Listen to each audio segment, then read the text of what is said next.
"250 million years of evolution have produced this, a giant, super efficient reptile. It's the Nile crocodile. Until recently, diving with these dangerous creatures was considered impossible. But as with any predator, it's how you engage them that's the key. And I'm about to put my belief to the test.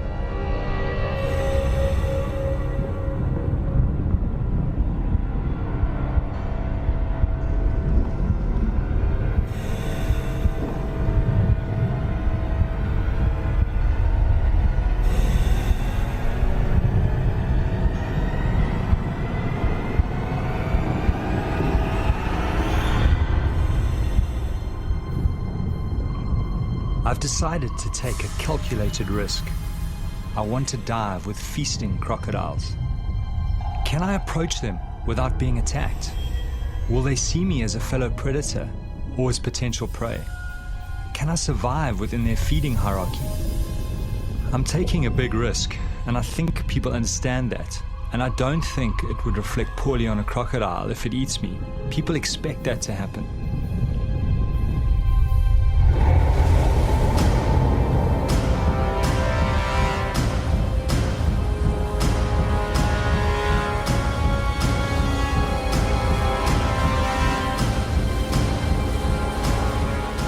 My name is Roger Horrocks. For the last 5 years, I've traveled Botswana's Okavango Delta, finding out more about these prehistoric predators. I've joined them underwater and discovered they are not just simplistic, ruthless killers. They are capable of an unsuspected tolerance.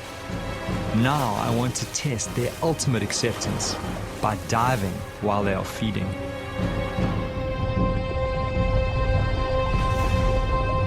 The idea of diving with feeding crocs first crept into my mind when I traveled from my African home to Costa Rica in Central America. I'd gone there to find Chito Graham, the extraordinary crocodile shaman of Limon. 23 years ago, Chito found a sick and dying crocodile that had been shot by farmers. Slowly he nurtured this animal back to health, taking many years to slowly gain the animal's trust. He showed me something I never thought possible with crocodiles. Chito is the only person in the world to get in the water and interact with the giant croc. He's even developed a game with the crocodile that mimics some of its instinctive killing techniques, like the death roll. When I saw this level of acceptance by this animal, this unexpected intelligence, I started to think that if I behaved in the right way, I too could have a chance of being accepted in the water.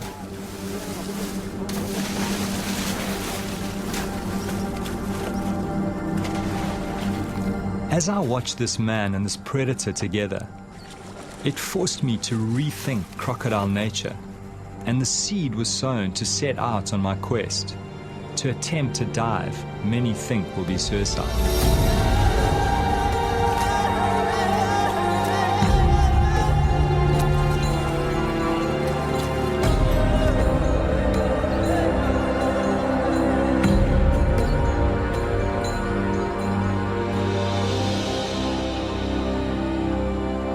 What particularly intrigued me was that somehow the croc can tell the difference between the food Chito gives him and Chito's hands. To come out of this alive, I will need to prepare my mind very carefully.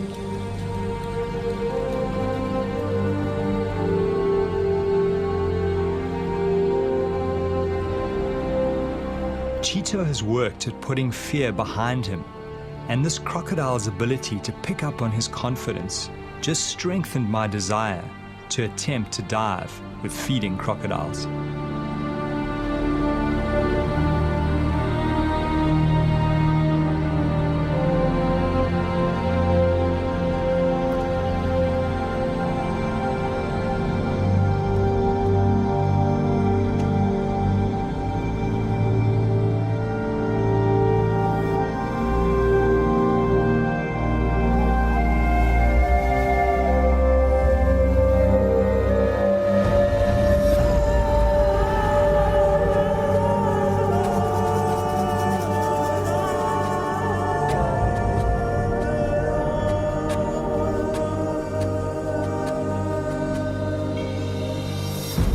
Every winter I return to my old diving ground, the Okavango Delta in southern Africa.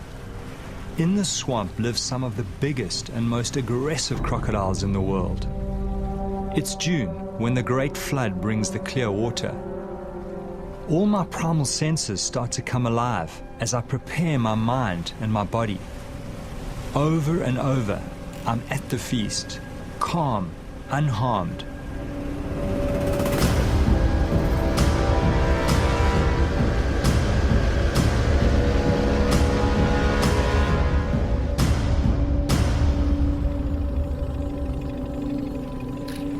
Even though I've worked with these animals for 5 years, I'm still very wary. Some of these beasts have eaten many people and are a huge threat to livestock. My theory is that reptiles, when feeding en masse, drop their territorial aggression to avoid injuring each other. This huge male is very aggressive and not an ideal diving partner. But I'm hoping that this behavior may shift when he is with multiple animals and can smell food.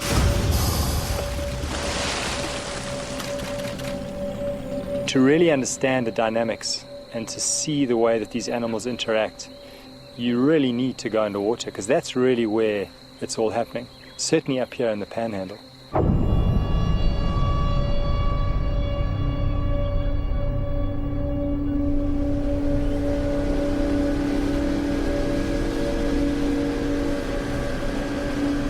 Greg Thompson is the top guide in this area.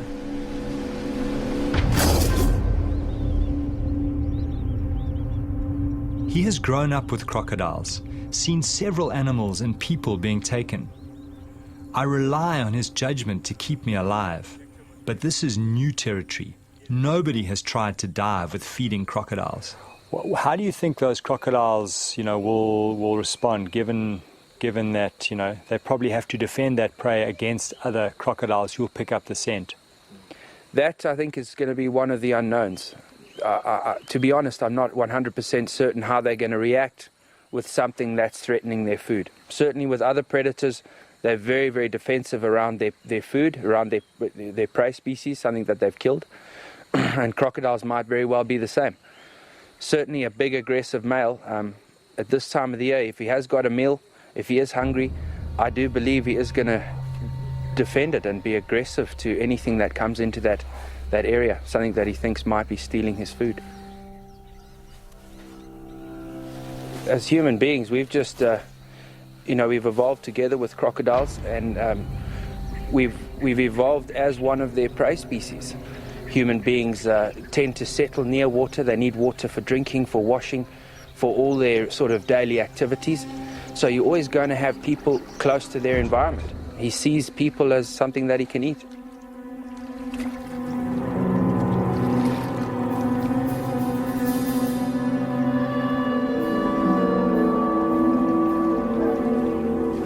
Greg takes me to a nearby village close to the river. Here, 2 women, a mother and a daughter, had a terrifying encounter with a crocodile while collecting food and building material for their huts. Resi Sashuma lost both her arms. She has a young child to look after. Mother and daughter now live by weaving baskets with only one arm between them, somehow surviving against impossible odds. The croc that attacked them was only about 2 meters long, but very powerful.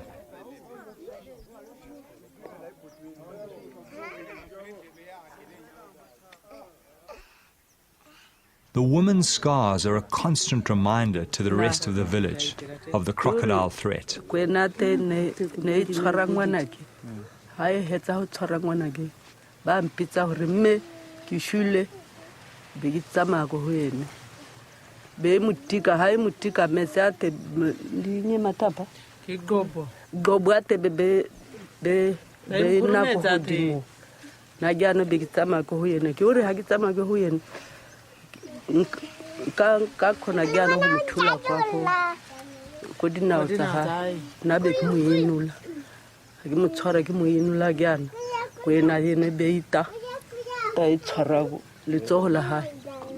Their horrific story haunts me. Despite their loss, they have no wish to kill the crocodile. Somehow they accept this tragedy as part of living here. I wonder if only certain crocodiles attack people. I know that some crocodiles are more aggressive than others. Their personalities differ quite considerably. But there was only one way to find out. I go in search of the crocodile that attacked the woman.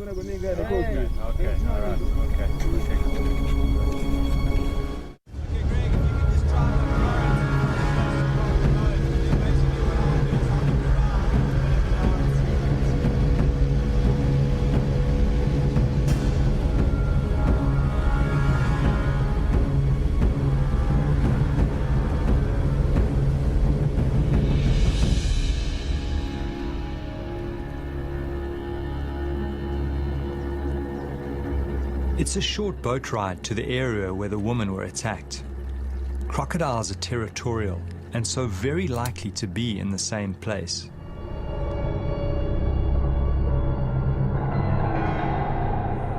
As I kit up, I have this strange feeling going in the water with this crocodile. I feel so sorry for the woman, and yet no ill feeling towards this animal, which was just responding to the splashes and noises of its prey. 85 million years of instinct. I always get underwater as quickly as possible and make minimal splashes on the surface. Fish are the main diet of crocodiles. They hunt them by letting them come close and grab them in a flash of speed. They hunt mostly at night in pitch darkness, using a sensory system that picks up vibration. That's why I move very slowly in the water, very deliberately. I need to move like a big crocodile.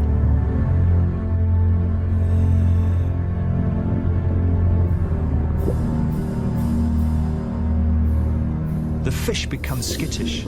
I sense a big predator close by. Knowing this is potentially a man-eater puts me on high alert. It disappears quickly under the papyrus into the maze of underwater tunnels.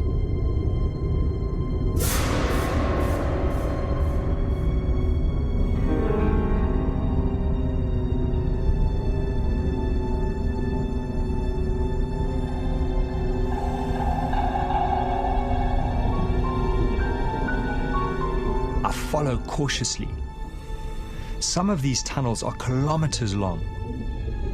Inside, there are big caves hollowed out by hippos and crocodiles where they take prey to soften for eating. The lurking croc distracts me as I move deeper into the maze. As I turn around to exit, there's that terrible feeling in my stomach. I'm confused. Everything looks different to my entry. I'm lost.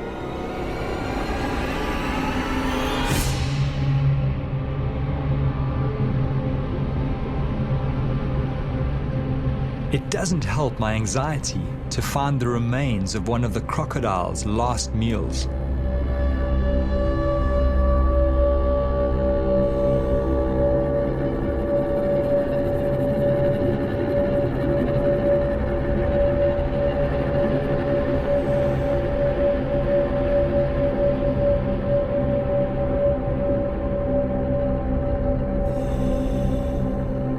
In the distance, I see a glimmer of light that I hope may lead to the main channel.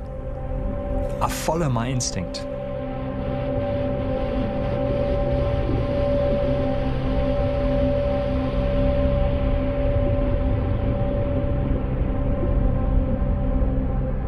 It's a huge relief to be back in the sunlit channels.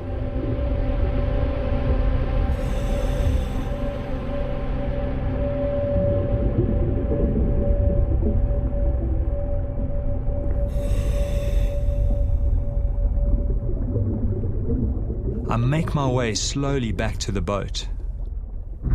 Suddenly, I glimpse a familiar texture amongst the river cabbage.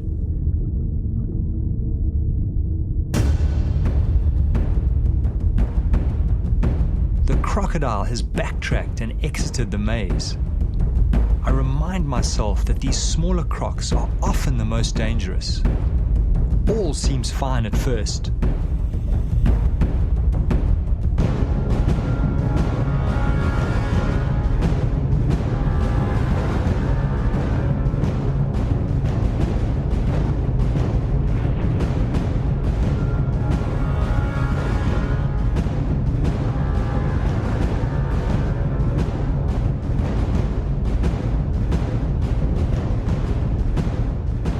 Suddenly the croc turns on me, ready to attack.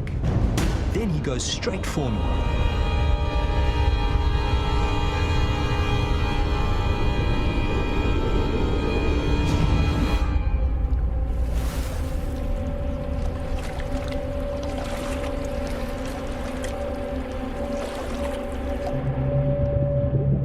It was difficult to see his size because just his tail was sticking out.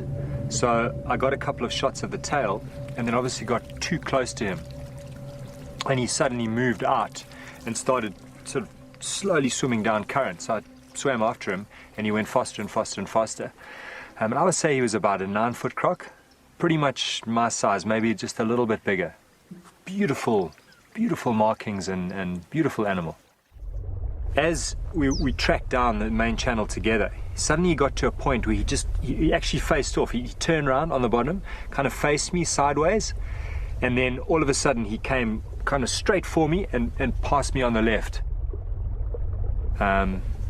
So obviously you keep the camera up and you try and shoot. I don't think I got the shot, but and then he swam past. But that was, for a moment there, I was out of control of the situation. I didn't know what was going on.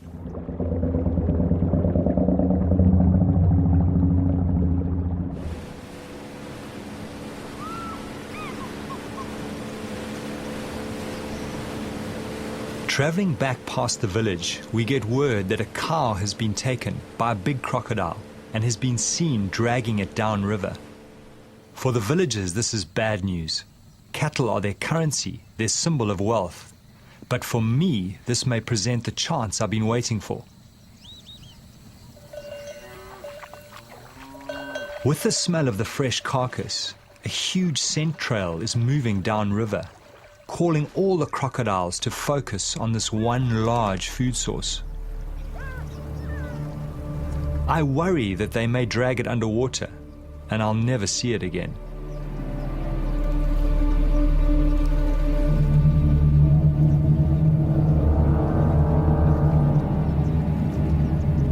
Seeing the animals around the carcass, I start to get a really uneasy feeling building inside me. Greg is cautioning me against getting in the water alone under these circumstances. He thinks these animals might see me as a threat to their food and attack.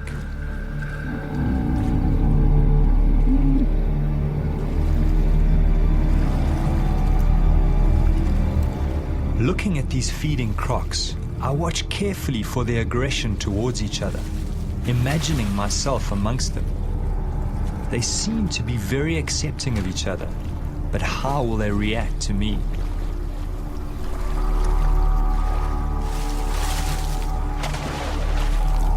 Of course, now this is a whole new situation. Now you've got a lot of animals. They're all keyed into food. They are competing with each other. There's a definite hierarchy at the carcass. The bigger crocs are feeding first, and they are keeping other crocs away.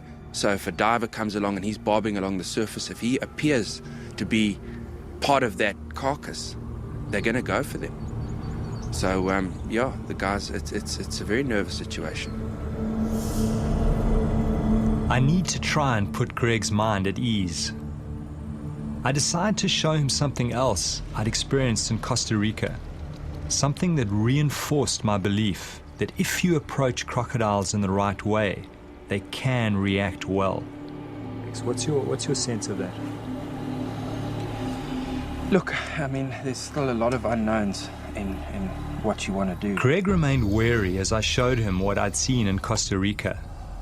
I spent several days with a crocodile caller, Juan Betreo, who has built a remarkable relationship based on food with a number of wild crocodiles.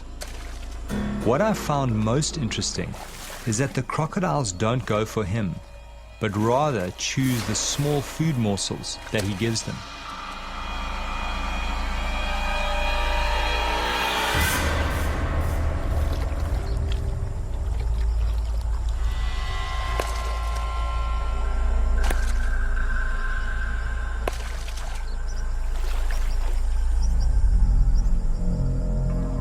It's somewhat of a mystery why they don't take him, but this was what gave me hope for diving with the feeding crocodiles.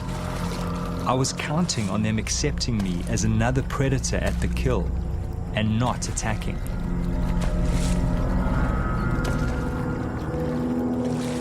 The crocodile calling art took Juan several years to develop. He slowly built the trust of the animals, drawing them closer and closer to his body. He was badly savage during this process, but somehow managed to survive and continue. Juan has even taken his relationship further, and the crocs allow him to touch them. He shows a side to crocodiles very few know. People think I'm crazy sometimes, but it's these small things that give me confidence as I plot the feast in my head.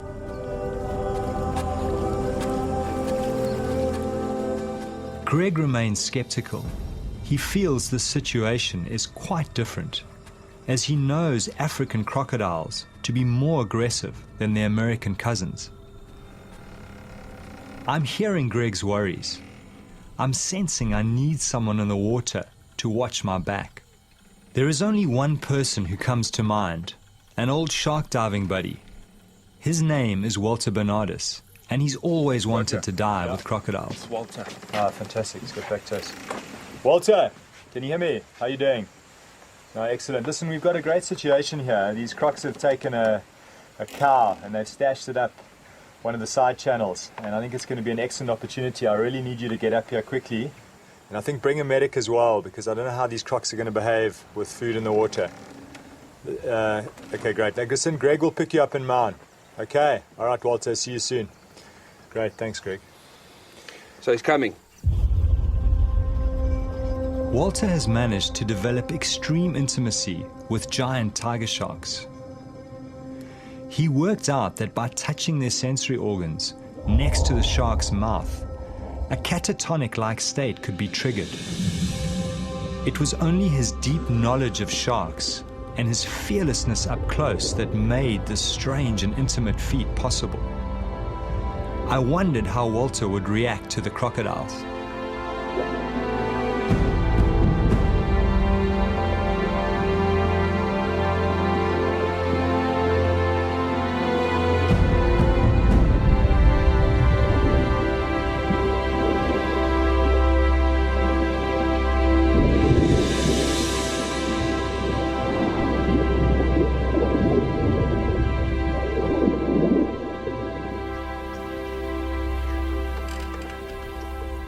Now I'm stressed about the time. I need to get in the water as soon as possible to get Walter used to the crocodiles. I'm also worried because water clarity is dropping as the current is starting to decrease. Welcome, man. Good to see you. Good to see you too. Welcome aboard, man. Fantastic. Walter has brought with him Ainsley McClarty, experienced paramedic recently back from working in Afghanistan. Good to be here finally. Now there's no turning back. The fear starts mounting as we speak of what we face.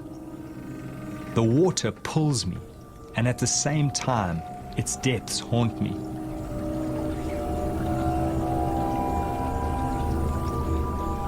So Walter, how are you feeling? I mean, this is the first time you've been up here in the Delta. What's your sense of all of this? Yeah, well, it's totally new for me. You know, I'm sort of used to the big animals in the sea, but this environment here, you know, dealing with reptiles, cold water, murky sort of to clean conditions, is totally new for me. So a little bit nervous, but excited in the same time, you know. When I was first contacted, they told me that they needed a nurse, you know, someone with paramedic experience, with Africa outdoor experience. And I said to them, they don't need a nurse.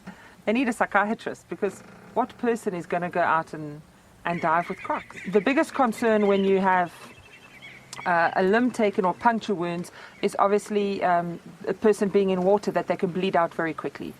And so putting pressure on, getting a drip up as quickly as possible, and stabilizing the patient is always the most important. I've dealt quite a few times with people who've lost limbs, and it's definitely very achievable to save their life.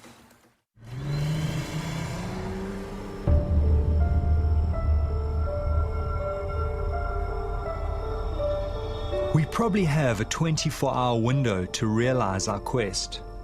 Once the carcass is finished, the crocodiles will disperse. We have to find the carcass and try to dive late this afternoon or tonight, even though it increases the risk factor. This might be our only chance. This is what I love most. This is my world. Fear is something I've learned to control and understand.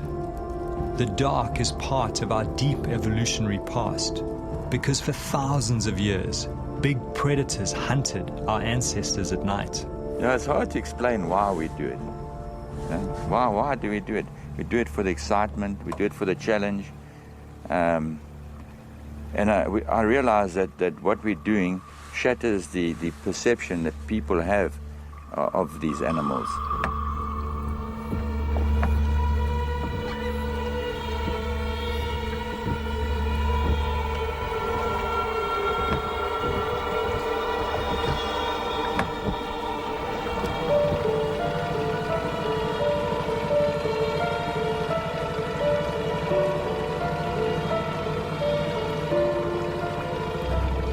Greg motors to the area where he last saw the carcass and looks for signs. Now the adrenaline is surging through me. The swamp, the reeds, the tiny insects, every sound, all hyper-real. Greg, how many of them are there? Suddenly we spot a large number of glowing eyes and plenty of crocodiles near the surface. Greg is sure the carcass is nearby. The crocs seem not too fearful of the boat at night. The plan is for Greg to watch activity on the surface and flash us with his light if he feels too many crocodiles are moving in on us. Walter, there's a croc. Our job is to find the carcass and determine how much flesh is left. We slip in and move cautiously.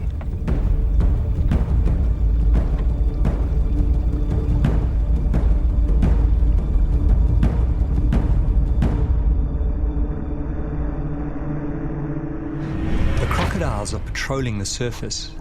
We get underneath them and soon find the carcass jammed under the bank. Walter finds part of a crocodile's tooth broken off in the carcass bone. I was relieved to find some meat still on the carcass. Greg sees a large male approaching us from the boat. He comes to the edge of our light. There is something about this animal that gives Greg a bad feeling. He signals for us to get out. Greg senses that the croc is going to attack. There is enough flesh on the carcass to dive in daylight tomorrow. We get out. No point in pushing our luck in the dark.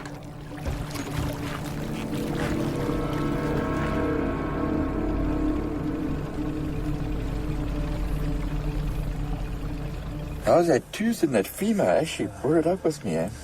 Let me have a look. Oh, that's incredible. Obviously broke off when they were biting into them, because their bite force is amazing. And apparently this ridge on the side is what they use to actually, when they lash out, you know, bash into other animals. Now's a good time to tell me about all that stuff, eh? Yeah, Oh my goodness.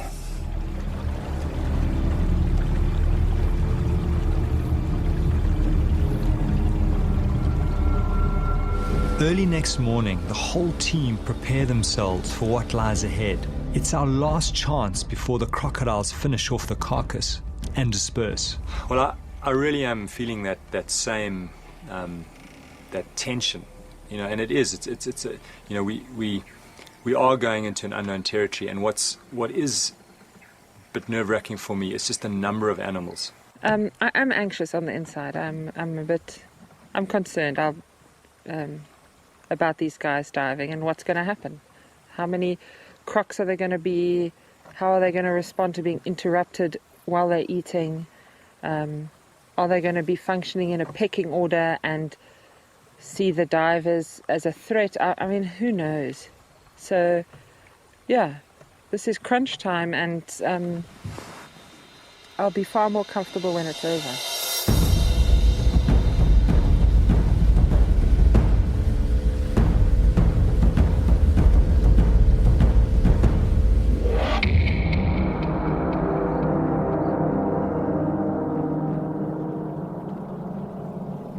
As we approach the area where we saw the carcass in the night, I'm seeing more crocodiles than I've ever seen before.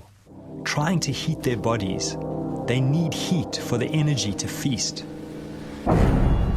This big male has the marks of recent fighting. Not a good sign for us divers. I was hoping that they would be more tolerant to each other with so many animals together.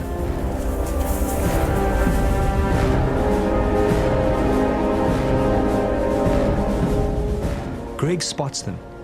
I count at least 20 animals near the carcass. Knowing we are about to enter the water, my whole stomach starts going into a knot. I focus on breathing, put all the good encounters in the front of my mind, and push the nightmares away.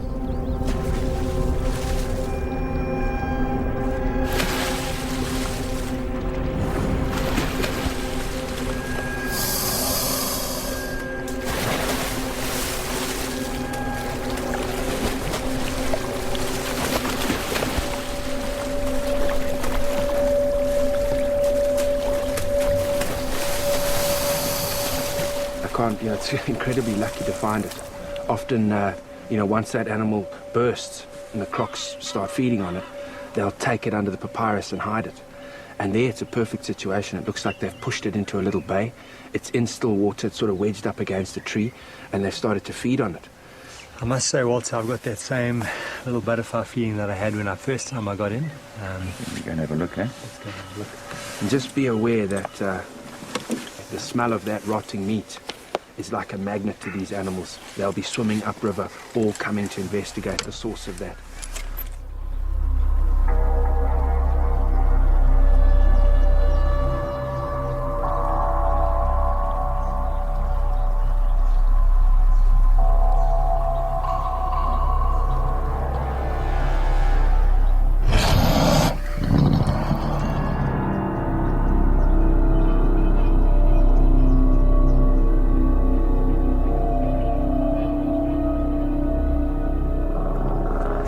Prepared into the water some distance from the carcass. Crocodiles don't like boats in the day. Just be careful, eh? As we enter, I'm startled by a crocodile right under the boat. I control my fear as I try to see where it's gone. The visibility is so bad, I can only see 4 meters, less than the length of some of these crocodiles. To make matters worse, the current is exceptionally strong. Should we abandon the dive? These conditions are frightening. I push my fear aside and move towards the carcass. Crocs seem to be everywhere, following the smell of the meat.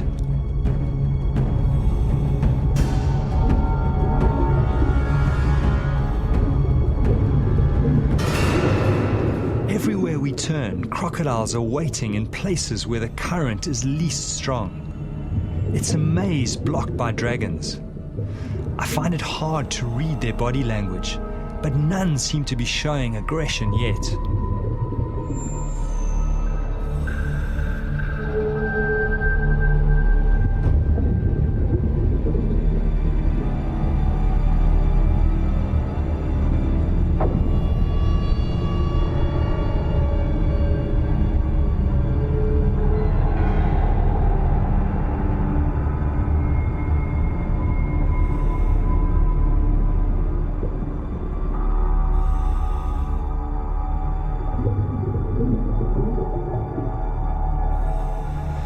We will have to go around. There are just too many here.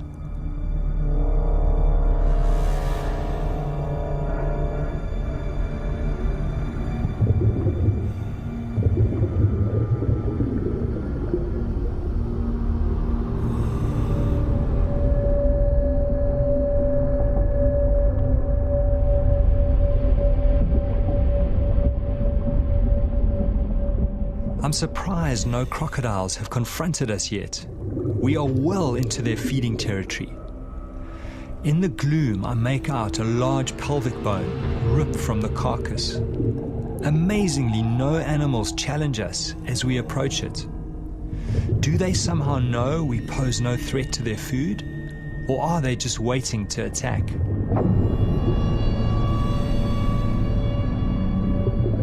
A lot of the meat has been shredded and the animal has been gutted.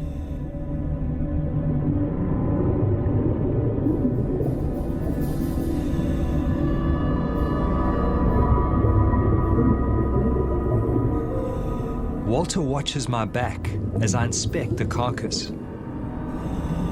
There are huge puncture marks on a leg bone.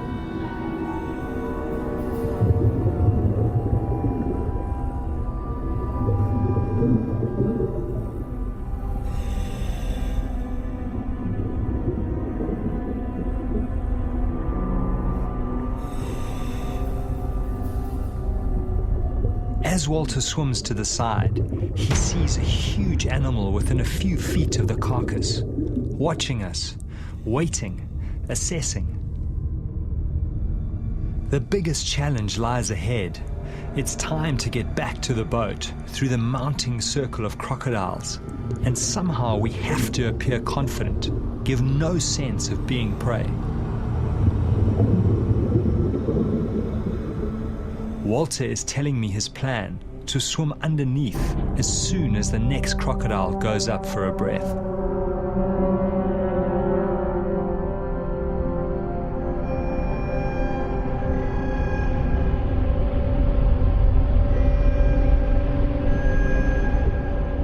As we take the gap, we bump right into another huge male. Fortunately, he too goes for air.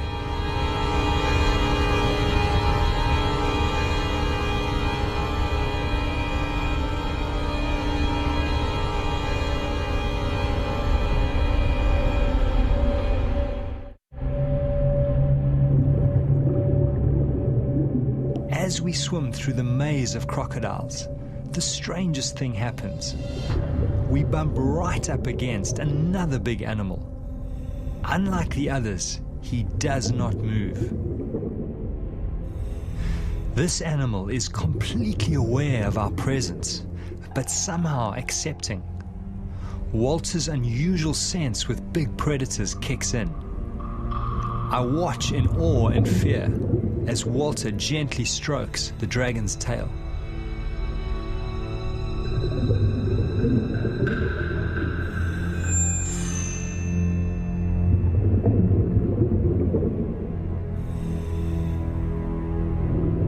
Then something happens that I could never have imagined. I watch in disbelief as Walter begins to ride the crocodile across the river in the direction of the boat. Even though the crocodile is slowed by Walter's heavy weight, it does not shake him off or attack. It feels like I'm watching some strange fairy tale as Walter rides the crocodile some 50 meters across the river. I have no explanation for why a predator allows such intimate behavior.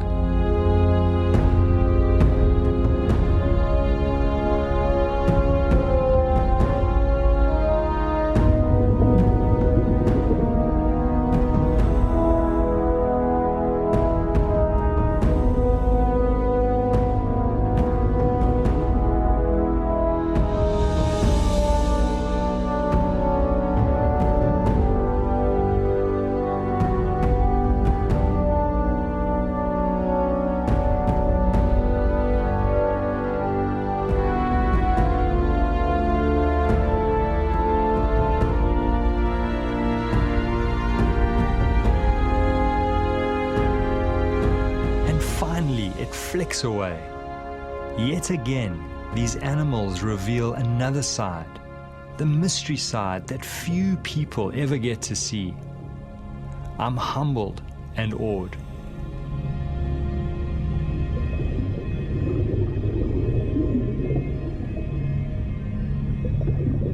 Yeah, you get a feeling with some animals, you know, they will let you interact with them, let you touch them, others won't. This particular one, obviously, I didn't know what it was going to do when I first touched it. I didn't know if it was going to turn around and try and bite, or when I held on properly, if it was going to have an adverse reaction, but it didn't seem to mind at all. It just plodded on. I just put it into low range and it just went into that current. Yeah, strong. And it was fantastic, man. I think you got away lightly, to be honest.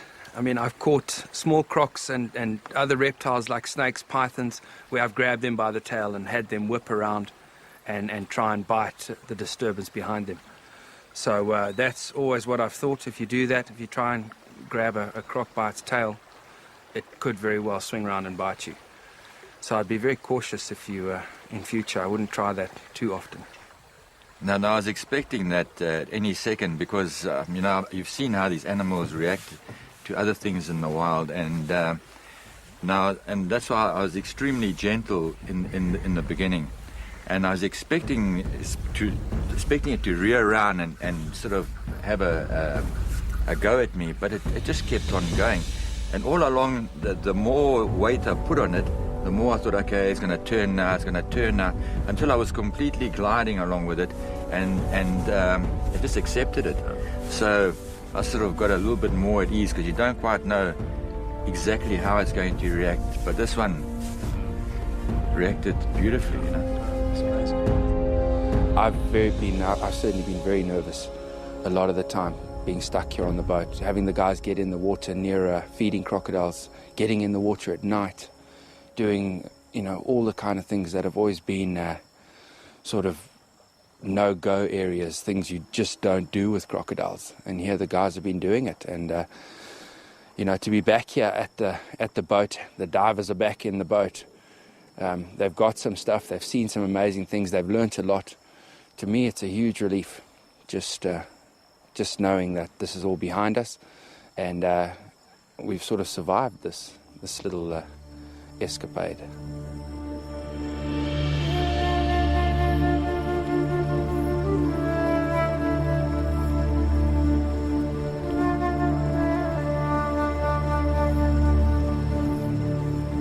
You got to accept it that coming out of the experience, you're not going to be the same as you went in. Something shifted, but it certainly I'm not the same person when I go home in a day's time. Well, I think when we first started diving with these animals, you know, the whole thing was, would they eat us or not? And having kind of broken through that barrier, as it were, that's just broadened my whole perception of how intelligent these animals actually are.